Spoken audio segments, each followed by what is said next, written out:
फितनल हिंदुस्तान और फितनल खवारिज को भारत और अफगानिस्तान से मदद मिल रही है। भारत दहशतगर्दों को असलहा और माली इमदाद फराहम कर रहा है।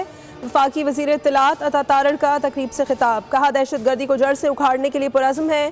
नून लीग के साबिक़ अदवार में अमन बहाल हुआ, उसके बाद आने वाली हुकूमत ने सारे किए कराए पर पानी फेर दिया और दहशतगर्दी में नई जान डाल दी। तशवीशनाक बात यह है कि अफगानी दीगर ममालिक में वीज़ा लेकर जाते हैं और पाकिस्तान में बगैर वीज़ा आना चाहते हैं।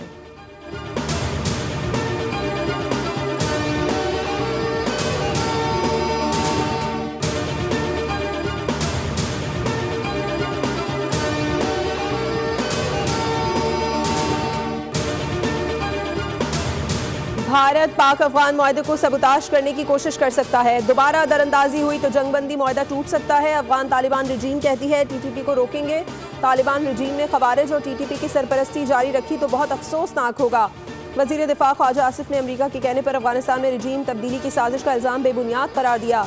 कहा अफगानिस्तान से किसी भी हमले को जंगबंदी मुआहदे की खिलाफ वर्जी समझा जाएगा। ये नहीं कहा जा सकता कि अफगानिस्तान के साथ सब अच्छा हो गया, मोहतात रहना होगा। पाकिस्तान ने अफगान तालिबान के साथ मुज़ाकरात किए हैं लेकिन टीटीपी से बराह रास्त कोई बातचीत नहीं हुई।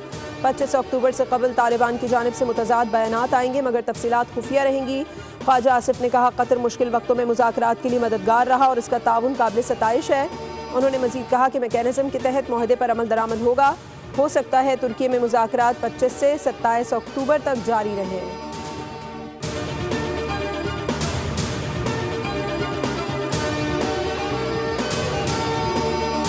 TLP के एहतजाज के दौरान लाशों का प्रोपेगेंडा किया गया। एहतजाज के दौरान 110 पुलिस एहलकार जख्मी हुए, 3 शहरी जाँ बहक और 48 जख्मी हुए।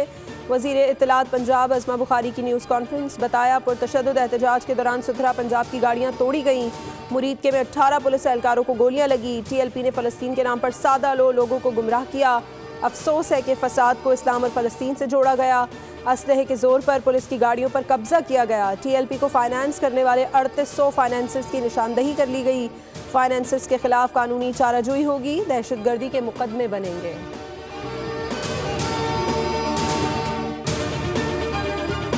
दुनिया भर में सेमीकंडक्टर से मुतालिक बयानिए की जंग जारी है। पाकिस्तान को सेमीकंडक्टर्स के मैदान में अल्लाह ताला ने वसाइल से नवाजा। वज़ीर आज़म शहबाज शरीफ का तकरीब से खिताब, कहा हमारी जिम्मेदारी है वसाइल से भरपूर फ़ायदा उठाएं। सेमीकंडक्टर पाकिस्तान के मुस्तकबिल और नौजवान नस्ल का मंसूबा है। पाकिस्तान के नौजवान मुल्क का सबसे कीमती सरमाया है। हुकूमत ने डिजिटल पाकिस्तान विजन के तहत मुतादिद मंसूबे शुरू किए। FBR, डिजिटाइजेशन, कैशलेस इकॉनमी और डिजिटल वॉलेट्स अहम मंसूबों में शामिल है।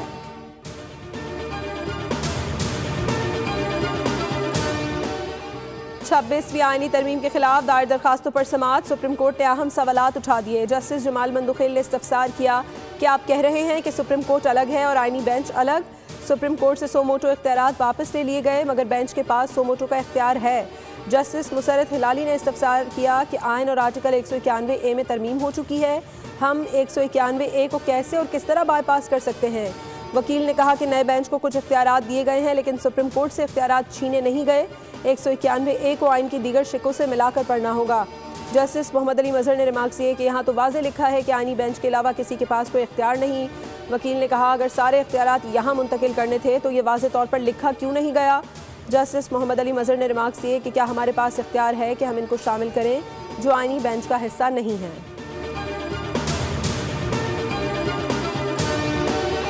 और ट्रॉफी चाहिए, दुबई आ जाओ और ले जाओ। सदर मोहसिन नकवी ने एशिया कप की ट्रॉफी के लिए लिखे गए भारतीय बोर्ड के खत का जवाब दे दिया। 2 टोक अल्फाज में कहा नवंबर के पहले हफ्ते में तकरीब होगी। कभी ट्रॉफी भारतीय टीम को देने से इनकार नहीं किया। आज भी उसी मौक़िफ़ पर कायम है कि ACC के दफ्तर में आएँ और ट्रॉफी ले जाएं। भारतीय बोर्ड के ओहदेदार किसी एक खिलाड़ी के साथ तकरीब में शिरकत कर सकते हैं। एशिया कप 2025 की फातेह भारतीय टीम ने ACC के सदर मोहसिन नकवी से फाइनल मैच जीतने के बाद ट्रॉफी वसूल नहीं की थी, जिस पर मोहसिन नकवी ने ट्रॉफी वापस ACC के दफ्तर भिजवा दी थी।